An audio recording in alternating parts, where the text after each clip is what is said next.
बिस्मिल्लाहिर्रहमानिर्रहीम। अस्सलामुअलैकुम। Saudi Urdu news channel में आप सबको खुश आमदीद कहा जाता है। सऊदी महकमा मौसमियात की जानिब से एक बड़ा अहम ऐलान किया गया है कि आने वाले दिनों में सऊदी अरब के मुख्तलिफ इलाकों में टेम्परेचर में शदीद किस्म का इजाफा देखने में आएगा।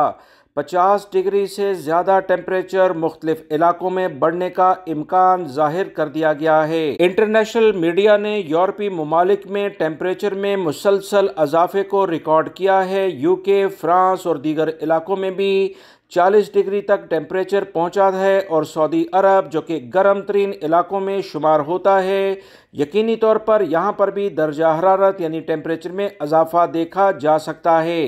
इसी लिहाज से अभी अलर्ट सऊदी महकमा मौसमियात की जानिब से जारी कर दिया गया है कि आइंदा आने वाले दिनों में 50 डिग्री ज़्यादा टेम्परेचर सऊदी अरब के मुख्तलिफ इलाकों में रिकॉर्ड किया जा सकता है। ममलिकत में मौसमियाती तब्दीली के हवाले से मौसूल होने वाली रिपोर्टों में इस बात का इम्कान जाहिर किया गया है कि आइंदा माह अगस्त में ममलिकत के मशरकी साहली इलाके, जो दमाम से मुल्क का पूरा इलाका शामिल है, मदीना मुनव्वरा में ख़ास तौर पर 50 डिग्री यानी 50 डिग्री सेंटीग्रेड टेम्परेचर से भी ज़्यादा गर्मी हो जाएगी।